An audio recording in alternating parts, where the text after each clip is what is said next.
Buenas noches, amigas socias y amigos socios, señoras y señores.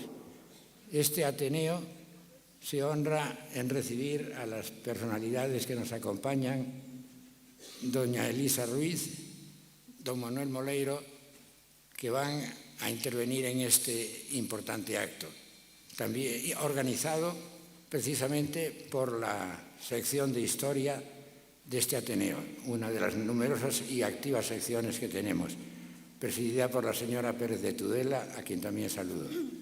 Y con este saludo para todos ustedes y para las personalidades que nos honran con su presencia, se abre el acto. En primer lugar, don Manuel Moleiro tiene la palabra. Buenas noches, muchísimas gracias a todos ustedes por acompañarnos aquí y veo además que es un grupo nutrido y amplio. Quisiera antes que nada manifestarle mi agradecimiento a don Carlos París por presidir el acto y también por permitirnos estar aquí con todos ustedes, ¿no? También, por supuesto, a la sección de Ciencias Históricas y a la señora Isabel Pérez de Tudela. Hemos tenido algunas dificultades de carácter técnico. Espero que la sincronización... ¿Se oye bien o se oye un revorbeo? ¿Se oye bien? ¿Demasiado alto quizás? No. Bien. Bien, quisiera explicarles un poquito de modo muy breve lo que es la exposición. La exposición es el gabinete de las maravillas y lo que reúne es lo que era en realidad un gabinete de las maravillas en la época de Isabel la Católica o en la época del duque de Berry o en la época de los grandes reyes y de ese momento y de esa época. Reunían códices, reunían cuadros y en algunos casos, como en el de Margarita de Austria, tenían todo. De hecho, un escrito de Durero, de Alberto Durero, dice que vio allí el tesoro de Moctezuma, es decir, háganse la idea de lo que podía ser un gabinete de las maravillas. De hecho, son obras que en un determinado momento sirvieron para diferenciar o categorizar los distintos reinos, es decir, según lo que tuvieran tenían un nivel o tenían otro nivel. Eso estaba determinado más que nada por el precio y por el costo que tenía tener algo de esta envergadura. Dentro de lo que podrán ver en la exposición, si nos limitamos hay códices de las bibliotecas más importantes del mundo. Ahí tienen obras de la Morgan en Nueva York, del Metropolitan en Nueva York también, de la Fundación Huntington en Estados Unidos. Están obras de la British Library, donde precisamente está el breviario, el original del breviario de Isabel la Católica, de la Biblioteca Nacional de Francia, de las bibliotecas italianas, Casanatense y la de Venecia, de Portugal, de la Fundación Fundação Gulbenkian y de la Torre do Tombo. Aquí, de la Biblioteca Nacional de Madrid, está el Beato de Fernando I y doña Sancha. También del Museo Arqueológico Nacional hay una parte textual del Beato de San Pedro de Cardeña. Las imágenes más bonitas, las más importantes quizás de ese beato, están en Estados Unidos, en el museo, en el Metropolitan, en la sección de los cloisters, ¿no? Curiosamente fue algo que en el momento en que se vendieron se ofrecieron previamente al gobierno español, que rechazó su adquisición. Entonces los americanos, a través de los franceses, las compraron inicialmente y terminaron en Estados Unidos. Muchos de los tesoros que están fuera antes estuvieron aquí o estuvieron en países también diversos. Hay muchos que cambiaron de lugar. El tiempo que abarca la exposición, por situarla temporalmente, el manuscrito más antiguo, el texto data del siglo II antes de Jesucristo, que es un tratado de medicina de Nicandro, y el más reciente es un códice musulmán que se pintó en el año 1582 en Estambul por orden del sultán más grande de toda la historia del Imperio Otomano, que fue Murad III.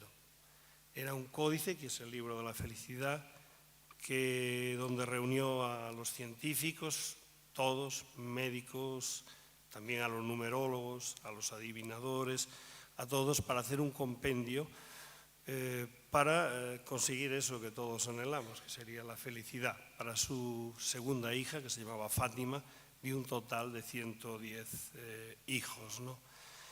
Es un sultán que comparte con Felipe II en haber llevado o haber heredado, más que llevado, sus imperios en la cumbre, eran contemporáneos. Felipe II presidía el imperio del mundo cristiano más grande y Murad III el imperio del mundo musulmán, con más territorio Felipe II por América, con más personas Murad III. Los dos estuvieron en la cumbre, pero con los dos empezó la decadencia, ¿no? Dentro del campo de la medicina al cual pertenece el Teriaca, hay dos obras más muy importantes. Una que curiosamente se pintó y el texto se escribió en Bagdad en el año 1036, que es un Taquinum Sanitatis, algo que basa la salud en 5 puntos que son muy básicos, pero que en algunos casos han tardado muchísimos años en ser reconocidos. El primero de ellos es cuidarse de lo que comemos y de lo que bebemos. El segundo es tener en cuenta el aire que respiramos. El tercero es el ejercicio y el reposo. El cuarto son los humores, entendiendo por los humores lo que entendían en aquellos momentos, más bien cuidar que la sangre esté estable, la bilis, en fin, hacerse los análisis de rigor ahora, entonces eran otros procedimientos. Y por último, el quinto, que serían los estados del ánimo. Eso se decía en el año 1036 y han pasado muchos siglos para que se reconociera o se tuviese en cuenta que, por ejemplo, que el medio ambiente es fundamental para la conservación de la salud, ¿no? Hay también un tratado de plantas del año 1340, un tratado de la medicina cuando la medicina procedía exclusivamente de las plantas. Claro, las plantas empezaron con los nombres en la antigüedad, en Grecia, en Roma, luego pasaron por los árabes y la misma planta ha acabado teniendo montones de nombres diferentes, ¿no? Entonces se hizo un tratado que era una especie de diccionario que recogía los distintos nombres para evitar que la persona que va al médico, en vez de darle algo que lo fuera a curar, terminara matándolo, ¿no? Quizás no vamos a entrar en tanto detalle porque esto sería muy largo. Hay también un tratado de alquimia, hay un tratado incluso de política e historia que sería el libro de Brunetto Latini, el Tesoros. Brunetto ya saben que fue el maestro de Dante, quizás mucho más conocido que el mismo maestro, ¿no? Hay libros bíblicos como la Biblia de San Luis. Hay una parte de esa Biblia, la mayor parte, es un códice que se pintó en Francia para Luis IX, luego San Luis, y el bloque principal se conserva en Toledo, aunque hay 19 folios que están también en la Morgan de Nueva York, ¿no? Dentro de los libros bíblicos está quizá una Biblia napolitana del año 1340, que quizás es la muestra en un libro, en un códice, más importante de la pintura de la época de Giotto, ¿no? Tenemos también un salterio, que una parte se hizo en Inglaterra en el 1180 al 1185 más o menos. Luego se terminó siendo comprado por Pedro el Ceremonioso y se terminó de pintar en Barcelona en el año 1340. Es decir, que el interés por estas cosas y por estas obras, por estos tesoros, viene de lejos. Una persona como Pedro el Ceremonioso, una persona culta pero al mismo tiempo tremendamente refinado y hasta al extremo cruel a veces con los enemigos, ¿no?, pueda tener o encargar una obra de ese tipo y con ese peso, ¿no? Hay también ahí dos apocalipsis importantísimos. Uno de ellos es un Apocalipsis 13:13 que se hizo en Francia, precisamente en el 1313. Es un apocalipsis que, curiosamente, a lo que tienen todos los otros apocalipsis, se basan en los apocalipsis ingleses del 1200 al 1250. Este, que se hizo en la Europa continental, se basa en el Liber Floridus, también en los apocalipsis ingleses, pero hace una alusión a un tema español 100%, que es los beatos. Los beatos es algo que son los comentarios al Apocalipsis, pero surgieron aquí en un momento concreto, y ese es el único libro de todos los que se hicieron que se basa también, tanto textualmente como iconográficamente, en los beatos españoles. No podían faltar libros de horas, como el libro de hora de la reina Juana, las grandes horas de Ana de Bretaña, que ese es el libro de horas por excelencia que se pintó en Francia, y Francia es el país por excelencia en cuanto a la realización de libros de horas. Está también el libro del golf, que a fin de cuentas es lo que queda de un libro de horas hecho por Simón Benín.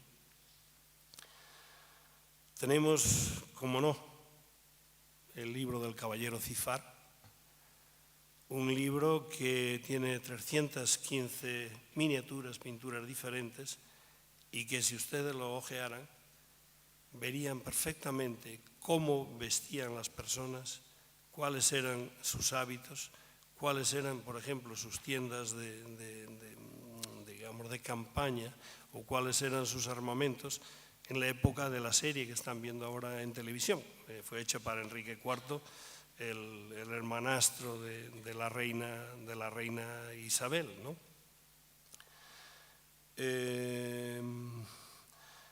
Lo que ahí se ve, bueno, este libro tiene otra cosa muy importante. Tiene un texto que es del año 1300, que fue la primera vez que se escribió un texto en prosa en español. Entonces, digamos, quizás sería más acertado decir en castellano, ¿no? Y ese texto fue del 1300, pero del 1470 o 74, 76 fue cuando se pintaron las miniaturas en Valladolid, y que recogen lo que veía el miniaturista. Hoy va un fotógrafo y hace una fotografía, entonces no había fotografías y se limitaban a plasmar la realidad, lo que hay. Es el atlas iconográfico de la Castilla de Isabel, de la Isabel pequeña, y sobre todo de su hermano de principio a fin, ¿no? Tenemos también en cartografía los 4 atlas más importantes de la época de la cartografía de los descubrimientos. Es la época por excelencia de la cartografía, porque era la época en que los mapas, de lo que se descubriera, si viera, dependía, era un arma estratégica. Es una de las razones porque precisamente siguieron haciendo atlas sobre pergamino cuando ya se imprimía todo en papel, porque en Portugal, Manuel I, del cual oirán hablar con mucha frecuencia si la serie esta continúa, con él casó Isabel 2 hijas, una la mayor, Isabel, y otra María, creo, la más pequeña, la muerte de la segunda. Este señor dictó una orden que todo aquel que pintara, dibujara, caligrafiara un mapa donde se pudiera ver la situación del mundo en aquellos momentos, pues era ejecutado. Era una previsión para que todo ese tipo de información cartográfica llegara al reino de Castilla, y sobre todo a los reinos emergentes, a lo que era Francia e Inglaterra en aquel momento. De todos modos, la historia cartográfica entre España y Portugal es algo que permitiría hablar mucho tiempo, porque los cartógrafos trabajaban de día para los portugueses y por la noche estaban trabajando para los castellanos, es decir, que era algo que las necesidades económicas del momento les hacían cambiar de bando cada día, ¿no?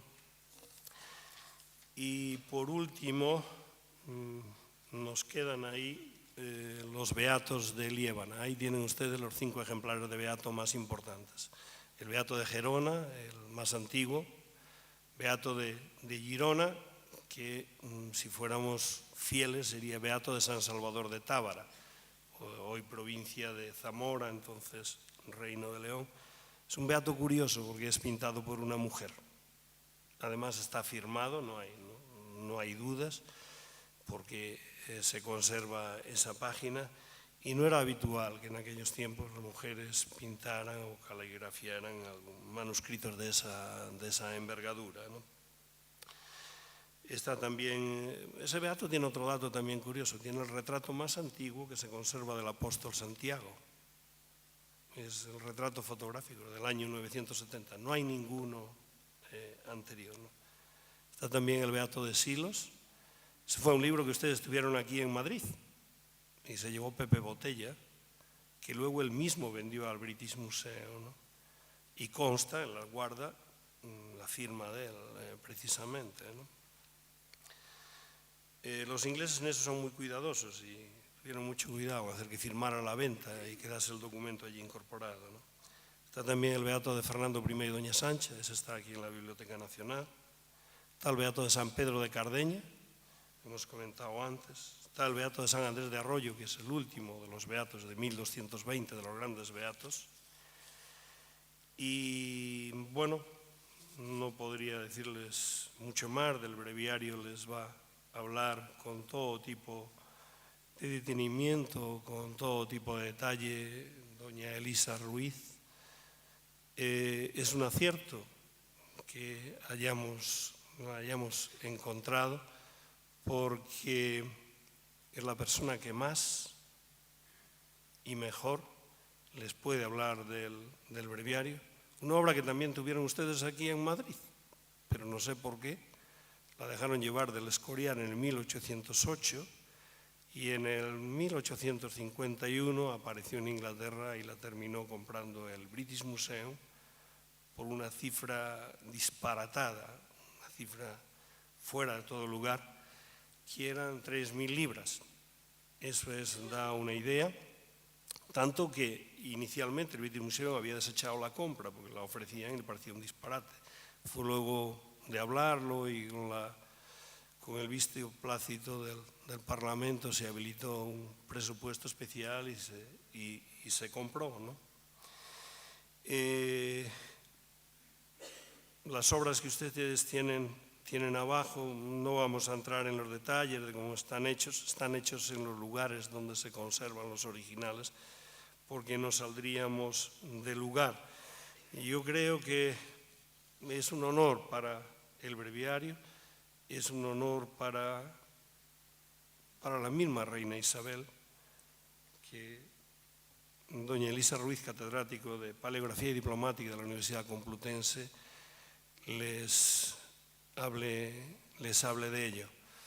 Ella ha escrito todo lo que se podía escribir sobre Isabel, ha leído, yo podría usar esto y les tendría un rato inmenso hablando de sus méritos o sus virtudes por ello, pero creo que cuando la escuchen a ella lo entenderán todos sin que demos ninguna explicación adicional. Muchísimas gracias, señores.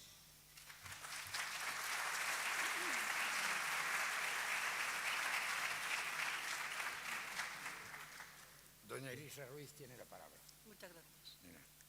Señor presidente y demás personalidades presentes, señoras y señores, es para mí un honor y un placer estar en esta casa y dirigirme a ustedes. En primer lugar, agradezco al Ateneo la amable acogida y hospitalidad que nos ofrece y también agradezco los elogios inmerecidos del señor Moleiro hacia mi persona.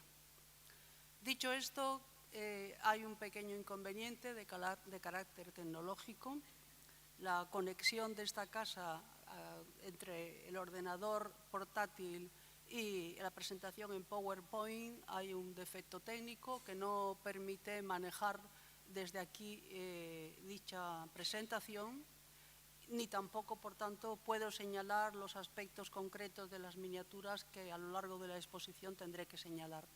Pido excusa por ello, no es imputable a nadie, es un puro problema tecnológico y, bueno, sin más preámbulos y pidiendo excusas por las deficiencias que pueda generar este inconveniente, paso rápidamente a aprovechar el tiempo disponible. En primer lugar, por favor, siguiente imagen.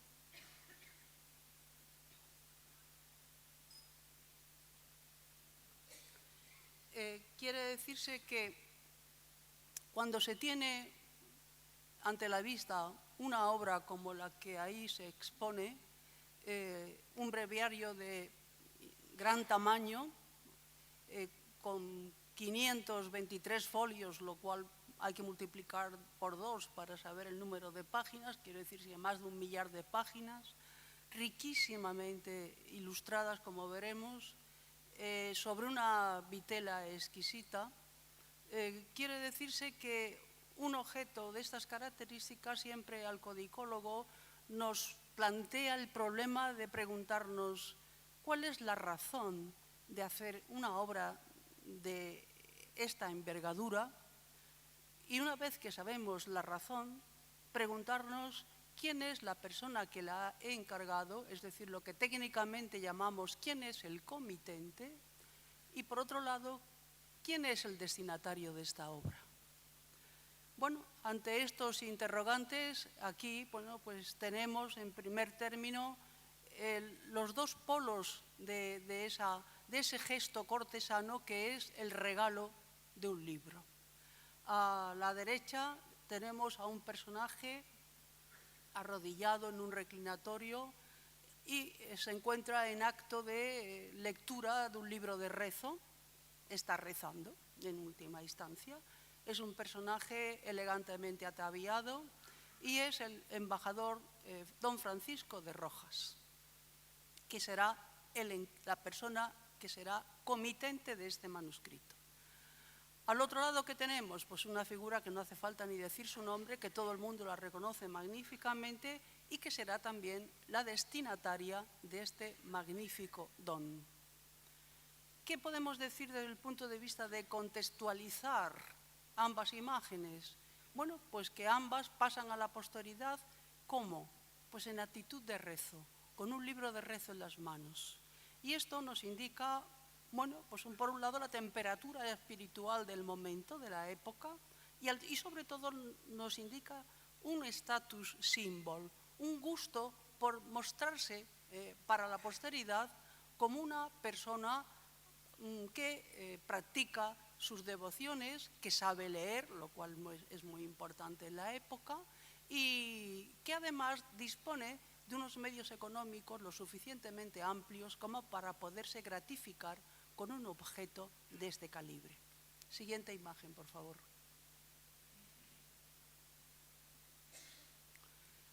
En este caso, en este árbol genealógico, bueno, pues se nos presenta bueno, pues los antecedentes de doña Isabel, que son bien conocidos por todos, por consiguiente paso rápidamente sobre ello.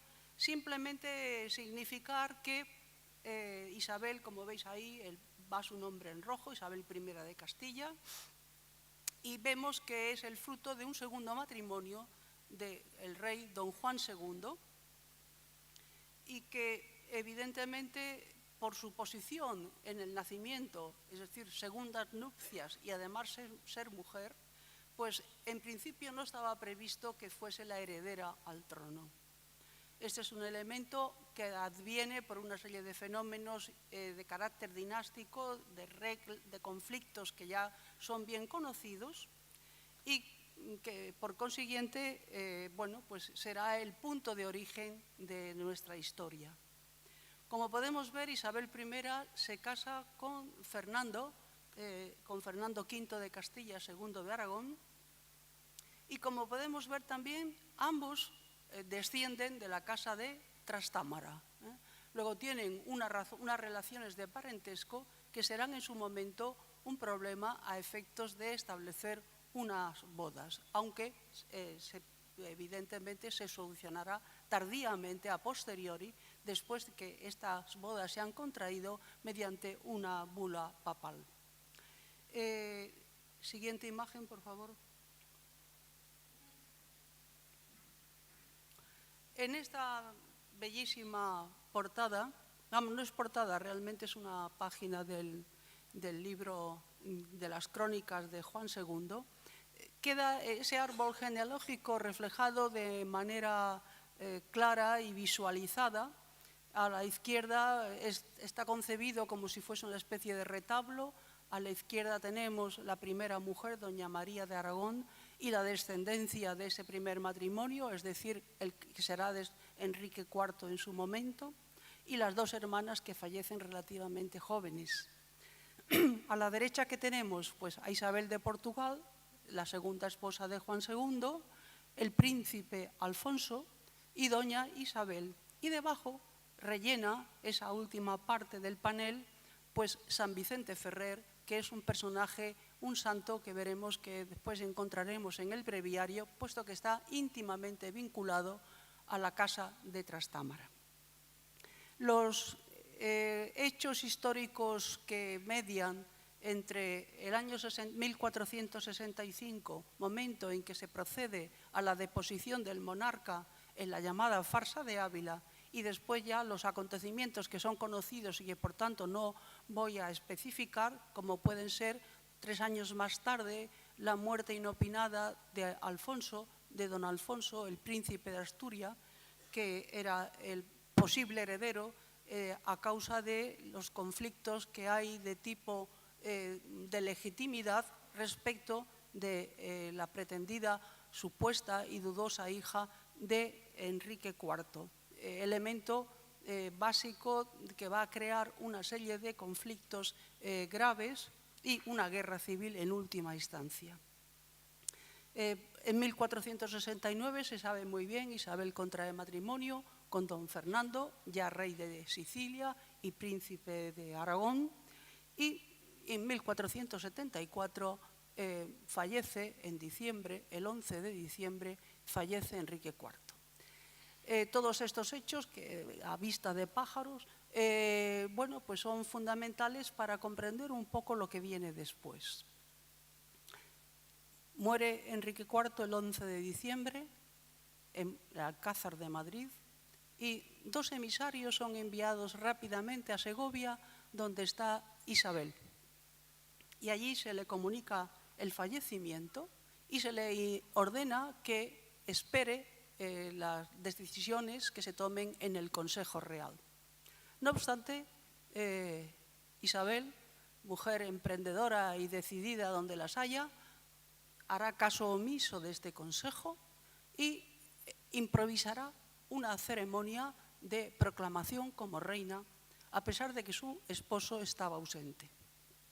Esta proclamación es en extremo interesante y rápidamente vamos a ver, siguiente imagen por favor, vamos a ver el texto de este hecho, de este acontecimiento histórico.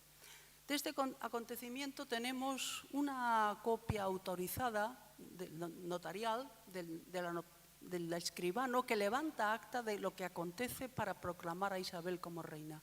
Es un ceremonial en extremo sencillo, por cuanto que en Castilla no se exigía la práctica de la coronación, a diferencia de lo que ocurría en otros reinos extrapeninsulares. Si tuviéramos tiempo, aquí tendríamos el comienzo y la narración bellísima e en extremo interesante de este acto, en virtud del cual, bueno, pues Isabel será proclamada reina de Castilla. Siguiente imagen. El acto suponía, entre otras cosas, el que un personaje del Consejo Real realmente pronunciase un discurso programático que se llamaba en la época con el nombre de razonamiento. Este texto del discurso de proclamación de la reina hace un par de años o todo lo más que se ha encontrado la copia de él y es en extremo interesante y por tanto bastante poco conocido. En este discurso de don Juan Díaz de Alcocer, un eminente jurista que estará al lado de la reina desde el comienzo de su aventura política, le va a exponer todas las obligaciones que contrae en el caso de que jure el cargo y, entre otras cosas, le dice lo siguiente: pues muy excelente señora, reconozca vuestra Alteza cuánta merced y grandísimo beneficio hoy recibe de Dios, que vos intitula de su nombre y vos pone en su lugar y comete sus veces en tan grande y tan noble y tan abastado reino como este, en el cual legítimamente subsististes y vos escoge milagrosamente para que seáis reina y señora sobre tanta muchedumbre de pueblo, y en tierra tan ancha y tan fértil, para que de mar a mar señoreéis.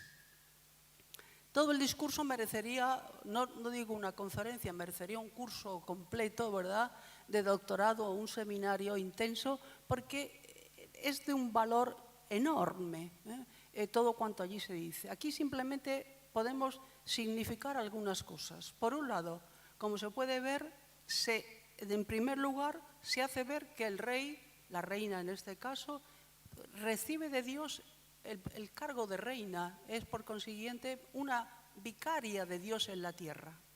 Y dice, intitula de su nombre y vos pone en su lugar. Dios le pone a la reina en su lugar.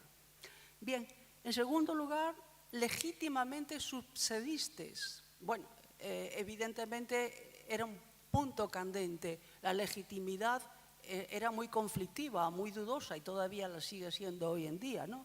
Luego quiere decirse que ese legítimamente es un adverbio con una carga política enorme. Y luego dice, y vos escogen milagrosamente. El adverbio milagrosamente nos está hablando de algo que también va a ser una aureola de todo el reino de Isabel, que será esa visión providencialista y mesiánica en virtud de la cual la reina llega al poder aun cuando no estaba dentro de la línea sucesoria. Y después esa bellísima laudatio de lo que es Castilla, porque dice, para que reinéis sobre tanta muchedumbre de pueblo y en tierra tan ancha y tan fértil, para que de mar a mar señoreéis. No se puede decir mejor, ¿verdad?, esta idea. Siguiente imagen, por favor. Evidentemente, a partir de la proclamación, la reina a continuación jura, ¿verdad?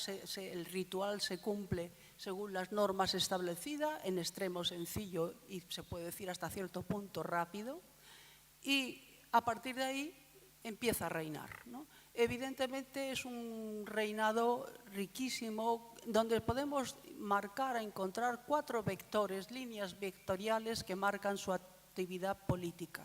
De todas ellas, la única que aquí vamos a contemplar es el despliegue de una política internacional. Siguiente imagen. La política internacional de los reyes católicos, como solía ser por otra parte la política de casi todos los reyes de la época, es una política basada en los matrimonios, en los pactos de familias, en contraer unas bodas que realmente van a afianzar lo que es el tejido político de un reino o entre reinos, ¿no? En el caso de los reyes católicos, es bien sabido, tuvieron 5 hijos y el establecimiento que se hace es una operación política de altos vuelos. Por un lado, se pretende conseguir la unidad peninsular a través de establecer unas relaciones matrimoniales de uno de los hijos de los reyes católicos con Portugal, con el que será el futuro, el heredero de la corona. Esas serán las primeras bodas. La primogénita Isabel casará con don Alfonso, quien morirá muy pronto, y entonces se verá obligada a contraer matrimonio en segundas nupcias con el que ya será rey, don Manuel. Isabel muere de parto y por tanto será su hermana la que ocupe su puesto. Luego quiere decirse que son bodas perfectamente planificadas en función de conseguir un objetivo político, la unidad ibérica. Por otro lado, se establece la necesidad de unir, relacionar, establecer una fusión con lo que es Inglaterra, las Islas Británicas. Y a tal fin, la hija pequeña, Catalina, será realmente enviada a casarse con el príncipe de Asturias, quien también morirá pronto y finalmente contraerá matrimonio con Enrique VIII. Luego, estas son operaciones territoriales muy pensadas y bien organizadas con vistas a conseguir esa unidad mayor de territorios. Pero de todas estas operaciones y bodas, sin duda alguna, la trascendental, la definitiva, es una operación maestra que será conseguir que los dos hijos únicos de Maximiliano de Habsburgo contraigan matrimonio con los dos hijos restantes de los reyes católicos. Estas dobles bodas será la gran operación que va a intentar, ¿quién? Pues ese personaje que hemos visto al principio, que es el diplomático Francisco de Rojas. Siguiente imagen. Estos dos documentos que tenemos aquí ante la vista son las capitulaciones matrimoniales. El de la izquierda, bueno, pues nos presenta las capitulaciones que se establecen entre los monarcas reinantes, por un lado Maximiliano y por otro lado los reyes católicos. Y el segundo documento, que es hermosísimo desde el punto de vista de ilustración y de la calidad, aparte del contenido, bueno, pues son las capitulaciones matrimoniales concretamente del príncipe de Asturias, don Juan, con la archiduquesa Margarita de Austria. Conviene observar que en ambos documentos, en la orla, en la parte inferior, están el escudo de armas del embajador Rojas, escudo de armas que trae sobre campo de oro 5 estrellas de azur y después con una bordura ajedrezada. Insisto en este escudo de armas porque lo vamos a volver a encontrar. Siguiente imagen. Estos son los retratos de los contrayentes. Aquí tendríamos en primer lugar a Felipe el Hermoso y a Juana I de Castilla, el primer matrimonio que hemos señalado. Y luego, siguiente imagen, tendríamos los segundos contrayentes, es decir, don Juan, el príncipe de Asturias, con doña Margarita. Esta boda era en la que la reina católica tenía depositada toda su esperanza e ilusión, porque primero adoraba al príncipe de Asturias hasta el punto que lo llamaba mi ángel. Y por otro lado, se esperaba que por línea directa de varón, a través del reinado de Juan, siguiese la dinastía trastámara y que el fruto de este matrimonio, bueno, pues estableciese una vinculación entre Castilla y el mundo de los Habsburgos. Desgraciadamente, este matrimonio dura solamente unos meses. El enlace matrimonial se hace en Burgos el 19 de marzo de 1497 y el 4 de octubre de ese mismo año muere Juan. Esta fue la primera puñalada que recibe la reina católica, ¿verdad?, de la cual no se recuperará nunca.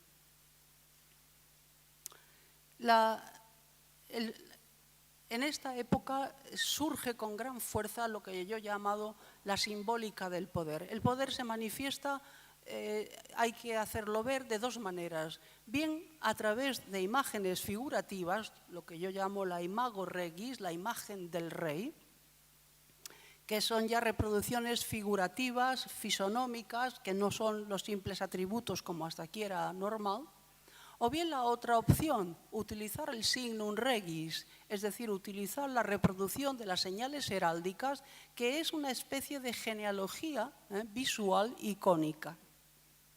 De las dos opciones, los reyes católicos van a elegir la segunda opción, el mundo de la heráldica. Para ellos será muy importante porque constituye un argumento visual que realmente, sobre todo, subraya el concepto de legitimidad, que era ese déficit que va a existir a lo largo de todo el reinado de los reyes católicos. Siguiente imagen. La reina había elegido desde que era muy joven, como cuando era ya princesa de Asturias, había elegido como escudo personal el águila de San Juan, el águila tetramórfica de San Juan, como veis ahí, con evidentemente el cuartelado de Castilla y León, establecido ya desde tiempos inmemoriales. Y no solamente elige que realmente el águila sea el elemento sustentante del cuartelado de Castilla y León, de sus armas, sino que también va a elegir un lema, que es un versículo de un salmo, en donde dice: bajo la sombra de tus alas, protégenos. Este será su lema personal, que lo veremos a continuación. Siguiente imagen. Aquí ya nos encontramos con este par de páginas que son espléndidas y que ya entramos directamente en el breviario y que realmente, bueno, pues nos permite visualizar el contenido altamente diplomático que este breviario contiene. Como se puede ver, en la izquierda nos encontramos con una panorámica de toda la heráldica de esta operación política. Por supuesto, en la parte superior, el escudo de los Reyes Católicos, con las consiguientes divisas que conocemos, y debajo de esta águila, bueno, pues vamos a tener el escudo por un lado, de Felipe el Hermoso y su esposa, por otro lado, del príncipe de Asturias y de doña Margarita.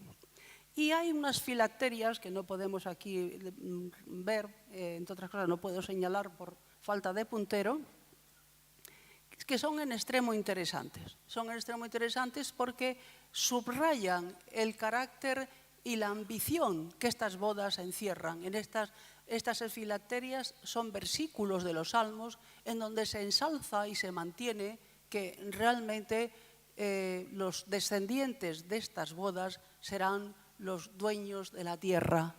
Luego es ese afán de imperialismo que en el fondo esta operación política encierra.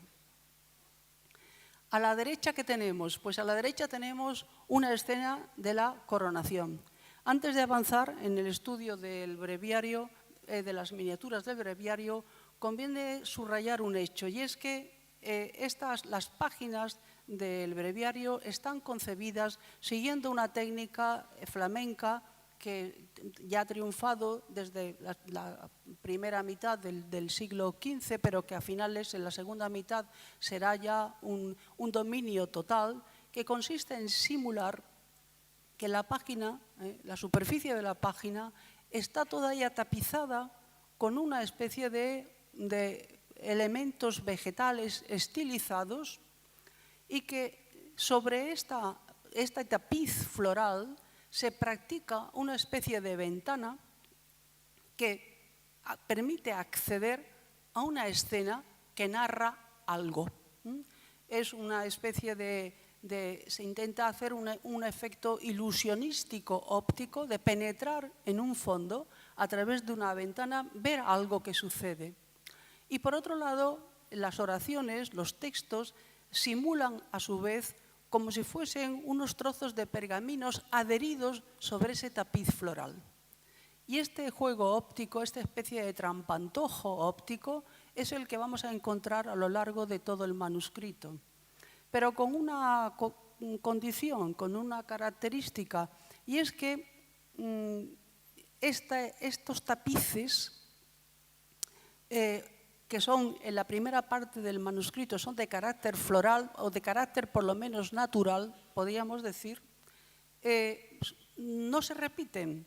Luego quiere decirse que vamos a encontrarnos tantos tapices, tantos diseños, cuantas páginas aparecen con orla. Porque en efecto se tratan de orlas, lo que pasa es que están simuladas. En el caso, en la imagen que tenemos ante la vista, esa ventana, esa falsa ventana, nos permite asistir a algo. ¿A qué? Pues a la coronación de la Virgen. El hecho de que aquí se haya escogido la coronación y se haya añadido un folio con el elemento heráldico, nos hace ver que no solamente se nos enseña lo que es la coronación de la Virgen, sino que hay una voluntad política de relacionar con una especie de interpretación latente, con un significado latente, la relación entre la coronación de la Virgen y la Reina Católica como Reina de Castilla. Debajo, en la parte inferior de la página, ¿qué nos encontramos? Pues nos encontramos de nuevo con el escudo que ya conocemos, que hemos visto en los documentos, que hemos visto en el primer cuadro, son las armas de Francisco de Rojas, con lo cual queda manifiesto que Francisco de Rojas es el que realmente ofrece este bellísimo manuscrito a la reina. Pero para que no quede duda, en la parte de la derecha, en la parte inferior, sobre la orla se ha puesto cubierta la parte floral con púrpura y luego con una tinta de oro se ha hecho una dedicatoria magnífica, interesantísima textualmente. Con lo cual, pues nos encontramos con que no hay ya duda posible de que este objeto, este producto bellísimo librario, ha sido encargado por Francisco de Rojas y dedicado a la reina. Siguiente imagen, por favor. Si tuviéramos tiempo, pero como vamos mal, pues vamos a avanzar. Sencillamente decir que aquí está la traducción de los lemas que hemos encontrado en las filacterias de los escudos de armas de las dos parejas, pero no los leo, puesto que realmente ya su espíritu, ya hemos dicho, los hijos que has engendrado ocuparán los puestos de los padres. Tú los has nombrado príncipes sobre toda la tierra. Es esta idea que ya hemos dicho, ¿no? Pero vamos a detenernos en el texto de la dedicatoria de Francisco, del embajador. Y esa dedicatoria que está ahí sobre púrpura y con letras de oro, dos elementos que marcan la excelencia, la idea de la excelencia, está redactada en latín y traducida dice lo siguiente: Francisco de Rojas, humildísimo servidor de su majestad y hechura suya, deseoso de prestarle el mejor servicio posible, ofreció este breviario en concepto de presente a la divina Isabel, reina de las tierras de España y de Sicilia, etc. Cristianísima, poderosísima, siempre augusta, suprema señora, clementísima. Bueno, pues evidentemente no cabe ninguna duda sobre esta dedicatoria, simplemente subrayar algunos aspectos de tipo textual, el hecho de que Isabel es llamada divina, y por otro lado habla de las tierras de España y de Sicilia, es decir, que hay unos elementos modernos que ya nos están hablando de lo que va a ser una monarquía absoluta y que ya estos adjetivos y estas formas, con todos esos superlativos, ya nos está hablando lo que será después en la época de Carlos V, el desarrollo del absolutismo monárquico y sobre todo el gusto manierista en las dedicatorias, como es aquí el caso. Siguiente imagen. Esta es un detalle donde se puede ver en mayor tamaño, Dive Elizabeth, no hay duda, Divina Elizabeth, Hispaniarum e Sicilia, etc. No dice Castilla, León, Toledo, que era lo normal en aquella época, sino que ya esa visión global también de la península, etc. Es, por tanto, una pieza política de gran interés. Siguiente imagen. Bien, deteniéndonos ya en el análisis codicológico de la pieza muy rápidamente, Simplemente decir que este breviario, bueno, el breviario es un libro de rezo, es un tipo de libro de rezo que es menos frecuente de lo que es el libro de horas. Realmente el libro de horas, como he sabido, es un libro de plegarias que gozó de enorme difusión, sobre todo a lo largo del siglo XV, pero es más sencillo, es más simple desde el punto de vista del contenido textual. Y por tanto, pues, el breviario será realmente un libro mucho más denso, textualmente hablando, que procede directamente del rezo del oficio divino al cual estaban obligados todas las personas consagradas a Dios. Pero en un determinado momento del siglo, sobre todo a partir de la segunda mitad del XV, se pone de moda que los laicos también tengan breviarios. Y a partir de aquí vamos a encontrarnos con el desarrollo de esta nueva tipología libraria, textualmente mucho más amplio, como podemos ver en lo que tenemos ahí, el ejemplar que tenemos reproducido. Y bueno, como no tenía un programa iconográfico como ocurre con el libro de horas, los breviarios son muy interesantes porque muestran soluciones nuevas, búsquedas de iconografías distintas. En el caso del breviario de Londres, vamos a tener, primero hay una elaboración lenta, son muchísimas páginas, son muchísimas ilustraciones, infinitas orlas, por tanto es una elaboración que dura años.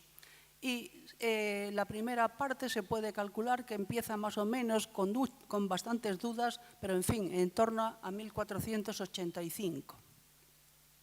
Y aquí van a intervenir, bueno, pues en primer lugar vamos a encontrarnos un artista que es el que llamaremos maestro del calendario, que es el de menor calidad técnica por una razón, porque todos los libros litúrgicos llevaban obligatoriamente pues un calendario perpetuo para poder seguir el ritmo del año litúrgico.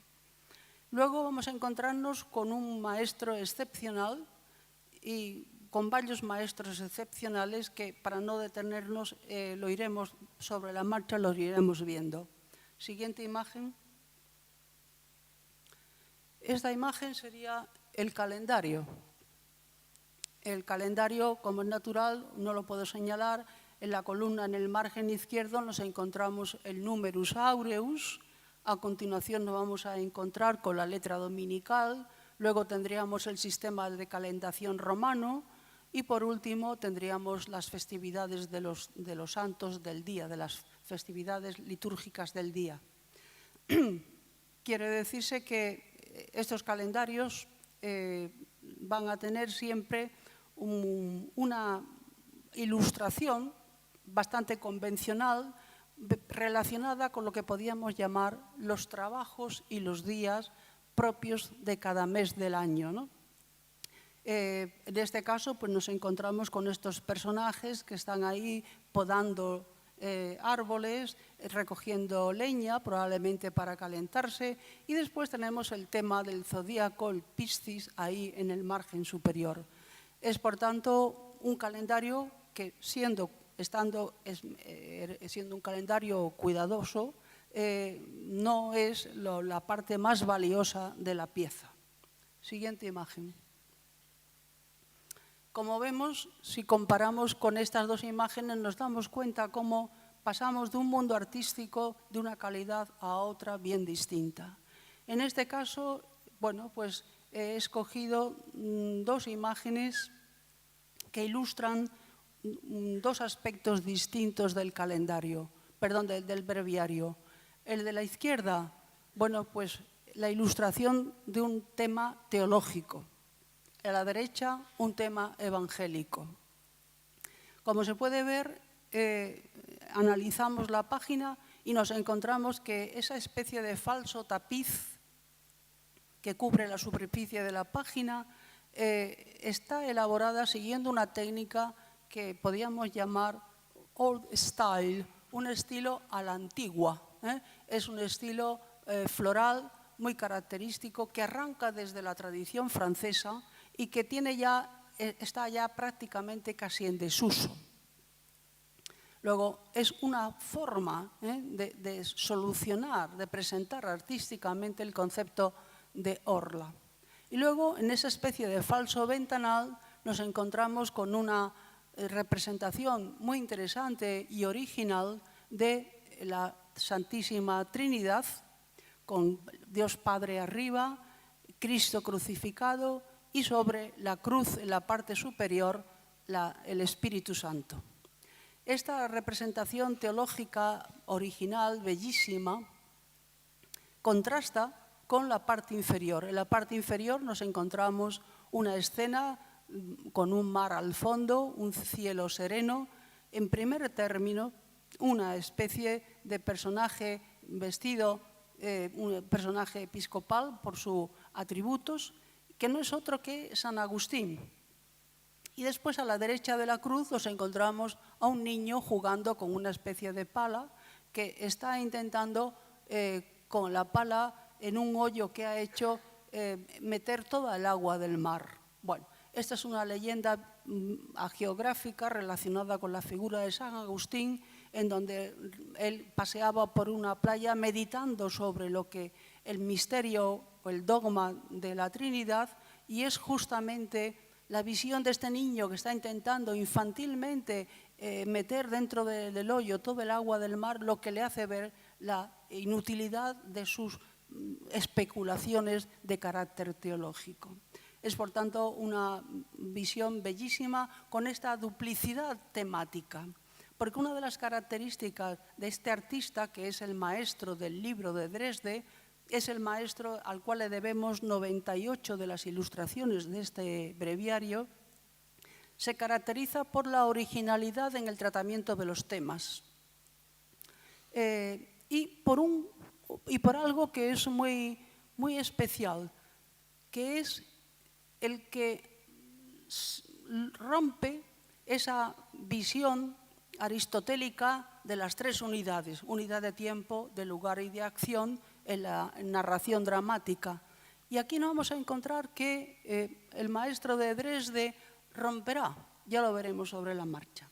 Si comparamos el tratamiento del tema teológico con el tratamiento del tema evangélico, pues nos encontramos con una orla totalmente distinta. Ya no es una orla a la antigua, nos encontramos con una orla típica de Gante y de Brujas.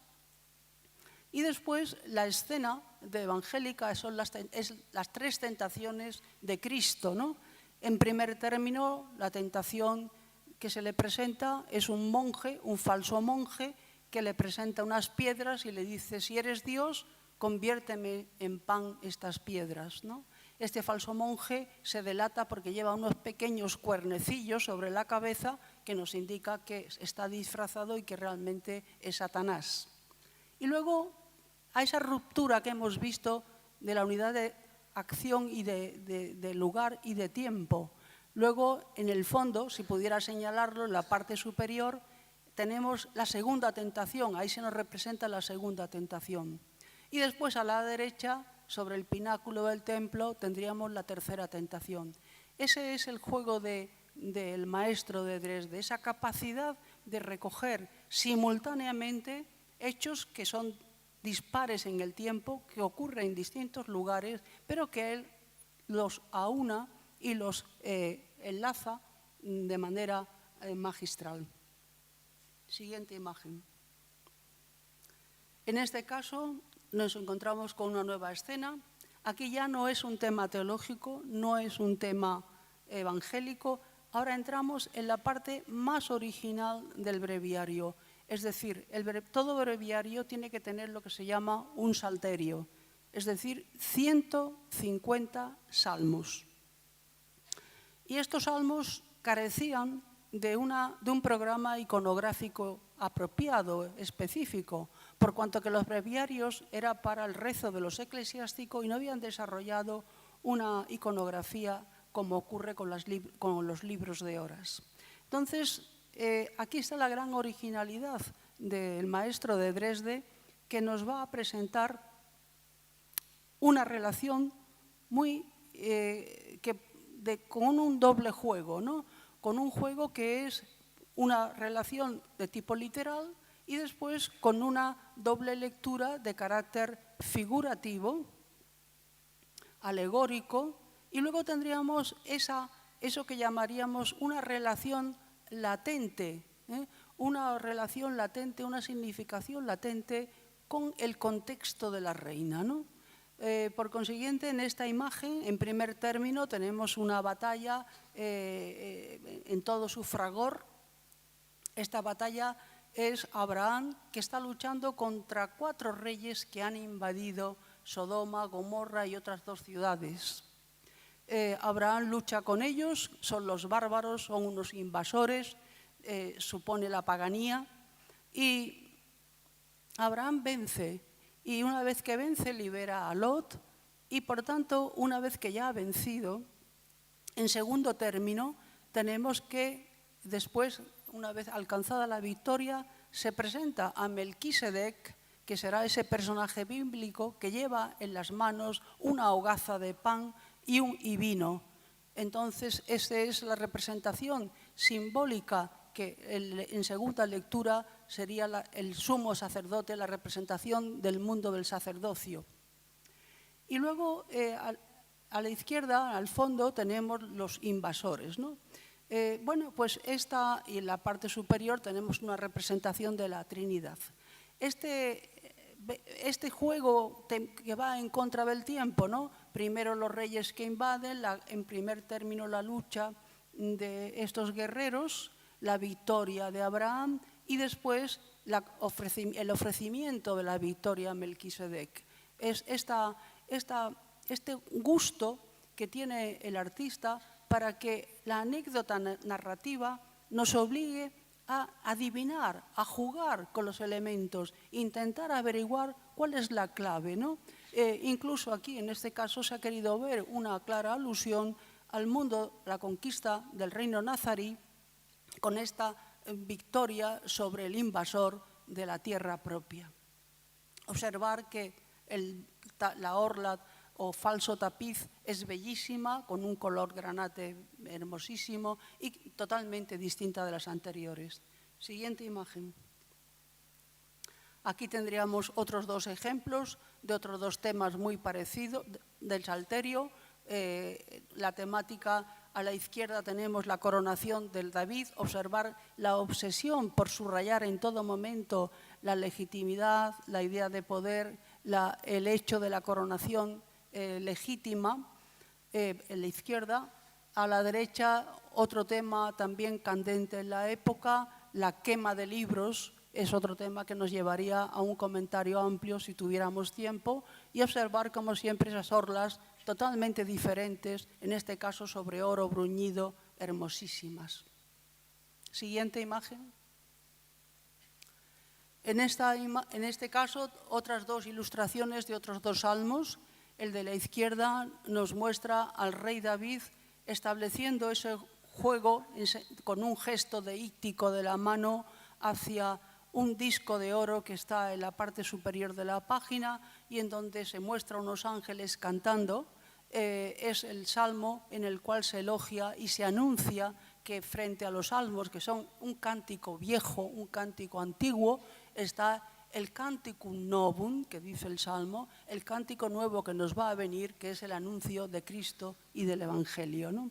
Luego, esa relación y ese juego, el tiempo viejo, el tiempo nuevo. Es la idea de Isabel, la reformación, el tiempo de antes, el tiempo de ahora, el tiempo de la reformación isabelina.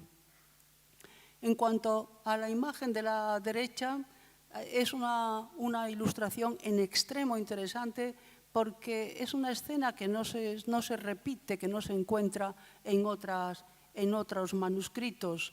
Es el rey David, está subiendo por una escalinata y nos recuerda entonces, esta imagen nos representa algo que era típico de la religión judía, que es el hecho de que los salmos se cantaban subiendo las gradas del templo. Se empezaba en la primera grada, ahí se detenían y cantaban, entonaban el primer salmo y después el siguiente y así sucesivamente. Como en latín la palabra escalón se dice gradus, estos salmos que se cantaban en esta posición se llaman los salmos graduales. Realmente son salmos graduales desde el punto de vista del salterio actual que nosotros conocemos, es del 119 al 133. Luego aquí nos representa el rey David en este gesto, ¿verdad?, de lectura y canto de los salmos graduales. Siguiente imagen.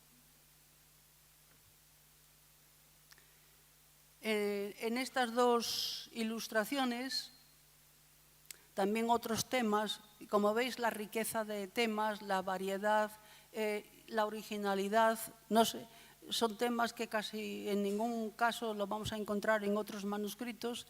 En la imagen de la izquierda nos encontramos a Salomón que adoctrina, enseña a Roboam, el futuro heredero. ¿Qué tenemos aquí? Pues un tema también candente, importantísimo en la cultura política del 15, finales del 15, el tema de los regimientos de príncipe.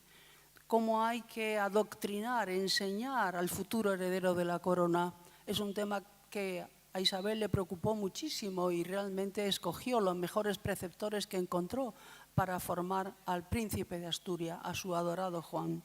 Y aquí ese tema del regimiento, de la educación del príncipe, está bien explícito. Y en el caso de la derecha también es otra, esta sí que es un tratamiento icónico totalmente original y único, que representa la muerte del rey David. El rey David está cargado de valor político, a lo largo es el modelo de rey por antonomasia.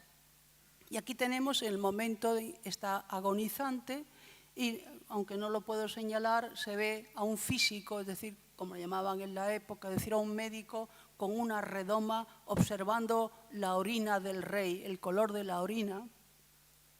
Y frente a este gesto típicamente de medicina de la época, el rey está agonizante y hay esa ventana que nos permite penetrar a un trasfondo, y en ese trasfondo es un poco como si el rey David estuviese pasando ante la película de su vida y vemos a la derecha cómo está realmente el rey David representado ante el altar de Jerusalén, del templo de Jerusalén, y en el fondo, a la izquierda, hay unos ángeles con unas espadas que están expulsando a los enemigos, ¿no? Es la idea de la victoria, el triunfo sobre los enemigos y esa rememoración de la vida, ¿verdad?, del rey David en sus últimos momentos. Es un tratamiento de extremo original y bellísimo.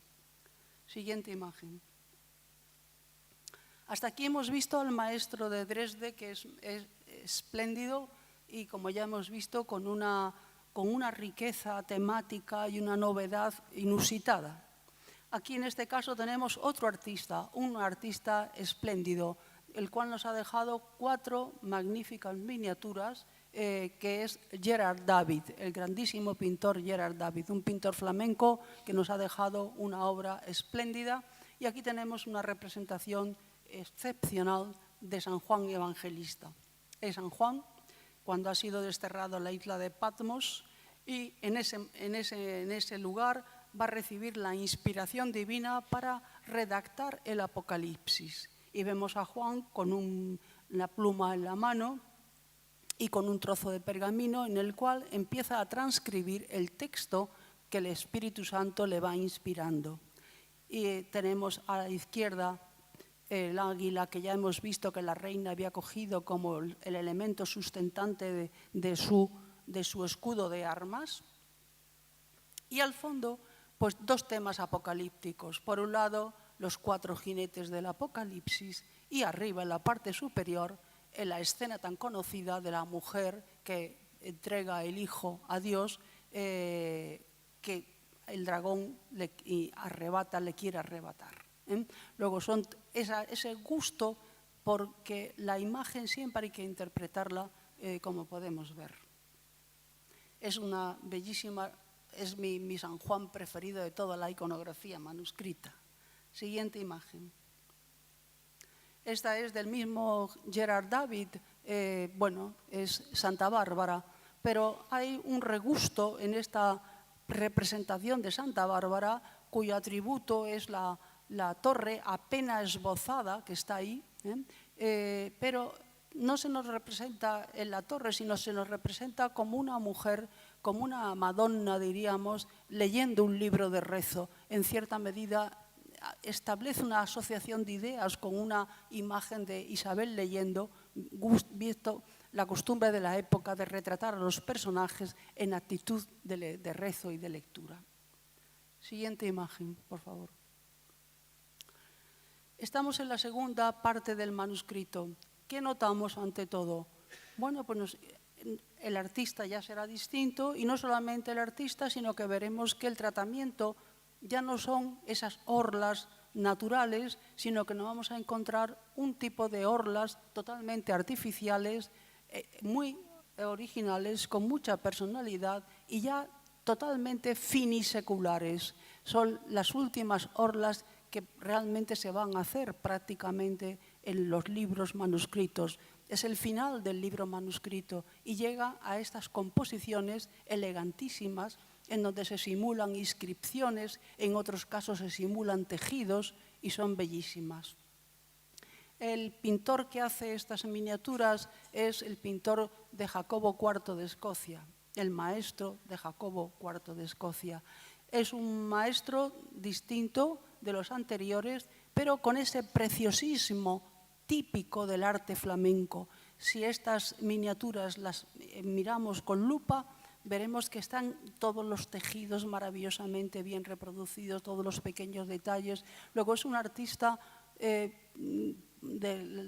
con los elementos más característicos de la alta pintura flamenca. Siguiente imagen, por favor. Vemos las orlas, como se pueden ver, son distintas de las que hemos ido viendo hasta ahora. Esta con este tratamiento de una especie de gemas, flores, sobre ese fondo negro intenso. Ahí tenemos a San Lorenzo, es un San Lorenzo magnífico.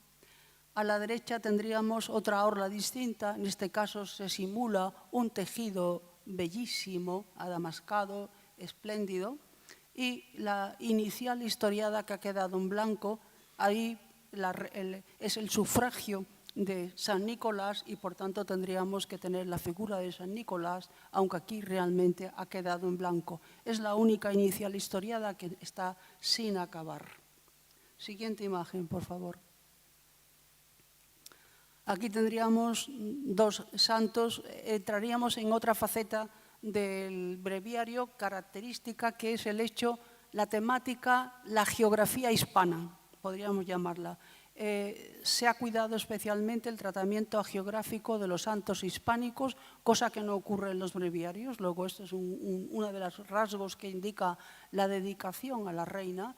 Tendríamos Santiago, que este sí aparece en otros manuscritos, pero al lado tenemos, en cambio, a Santo Domingo de Guzmán, un santo hispánico bien relacionado y vinculado al culto y a la devoción que tiene la reina por la orden dominica. No olvidemos que su hijo, por ejemplo, será enterrado en Ávila, en Santo Tomás de Ávila, ¿no? Siguiente imagen, por favor. Aquí tendríamos otra escena de santos dominicos, Santo Tomás de Aquino, en un milagro muy conocido, por lo cual no me detengo a explicarlo. Y a la derecha vamos a tener a un santo que este sí que es caso único en los libros litúrgicos que se le represente. Es San Vicente Ferrer. San Vicente Ferrer es un santo de color local, podríamos decir, de color local y vinculado, por supuesto, por un lado a la orden dominica, a la cual pertenecía. Es un luchador contra la herejía, otro de los elementos que inquietaba a la corte castellana, y no solamente ello, sino que hemos visto que es el que realmente, el santo por antonomasia vinculado a la casa de Trastámara. Luego, por todas estas razones, la presencia de San Vicente Ferrer es enormemente significativa. Siguiente imagen. el gusto y la relación de los reyes católicos con la orden dominica queda manifiesta en este conocido cuadro del Prado, la Virgen de los Reyes Católicos, donde nos encontramos, por un lado, a la izquierda, Fernando, con el príncipe heredero, y detrás a Santo Tomás y a Torquemada, el inquisidor. A la derecha nos encontramos con Isabel, con la primogénita, es decir, con Isabel, que también del mismo nombre, y detrás pues a Santo Domingo de Guzmán y luego a un dominico con una enorme herida en el cráneo que probablemente representa a Pedro de Arbués, el inquisidor que en Zaragoza fue asesinado por ir a luchar contra la herejía. Esta relación del cuadro la pongo en función de la imagen del breviario que veis a la derecha, donde vemos el martirio, en este caso de Pedro, de otro dominico, Pedro también, Pedro de Verona, que muere de la misma manera. Luego, es ese juego que ya hemos visto de los significados latentes tan propios y tan del gusto de este breviario, donde se puede leer en este tercer nivel de lectura. Siguiente imagen, por favor. Aquí llegaríamos a una muestra de otro artista ya totalmente distinto y además muy discutido y para mí dudoso. No es ninguno de los artistas que hemos visto hasta aquí. Hay unas 4 o 5 miniaturas que se atribuyen a esta mano y que McKendrick pues piensa que quizás fuese un autor español, un pintor español. Iconográficamente es torpe porque realmente representa el martirio de San Pedro y San Pablo, pero el tipo de martirio que atribuye no es el que le corresponde a estos santos. Luego quiere decirse que hay, podríamos decir, un error iconográfico, un error hagiográfico, mejor, en la iconografía.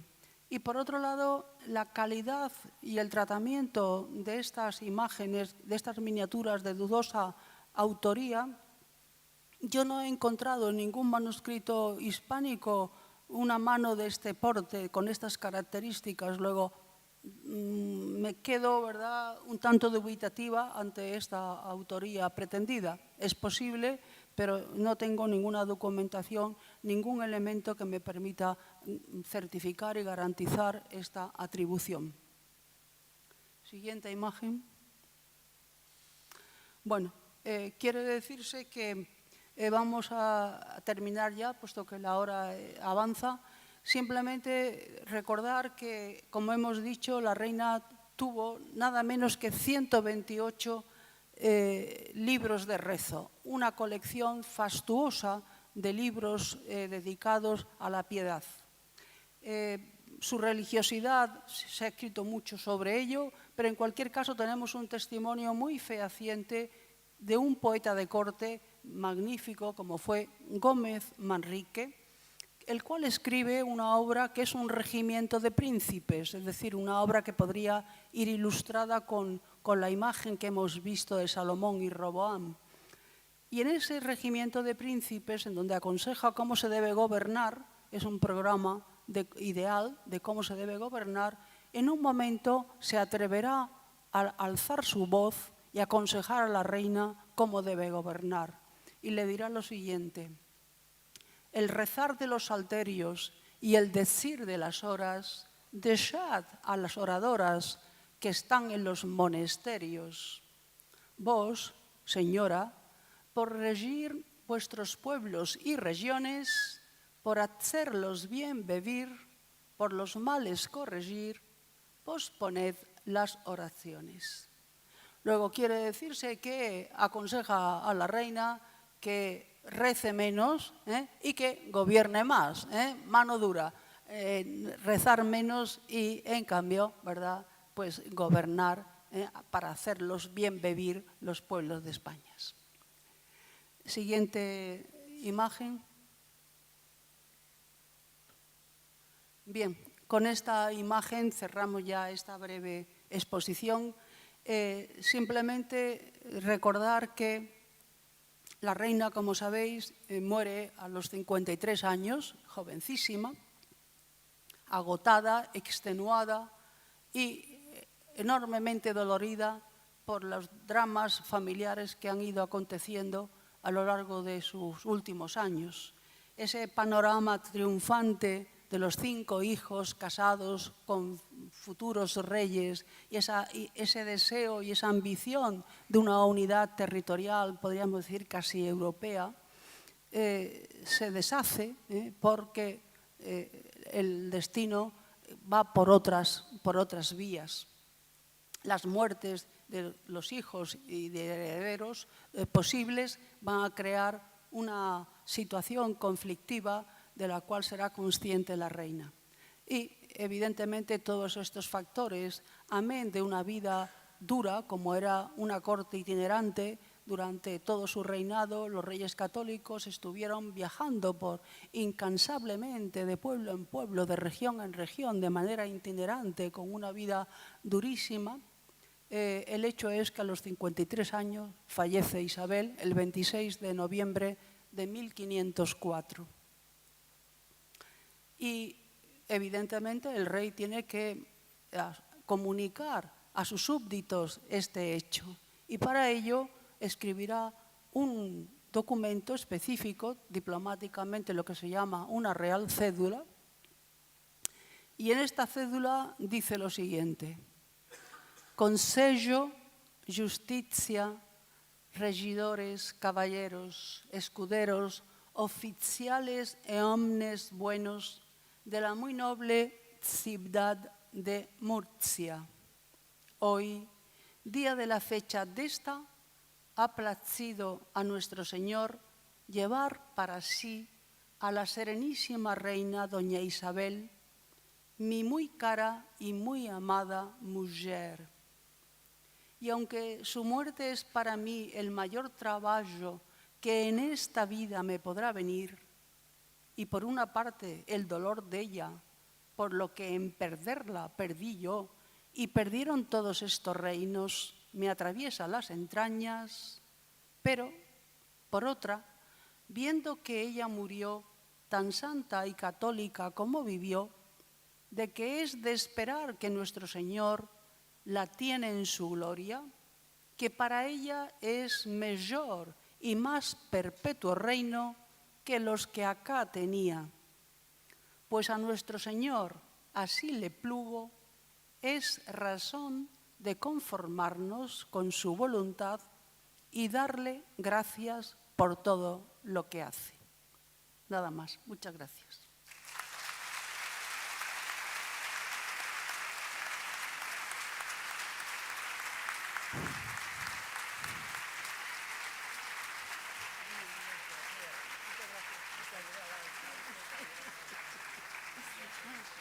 Muchas gracias.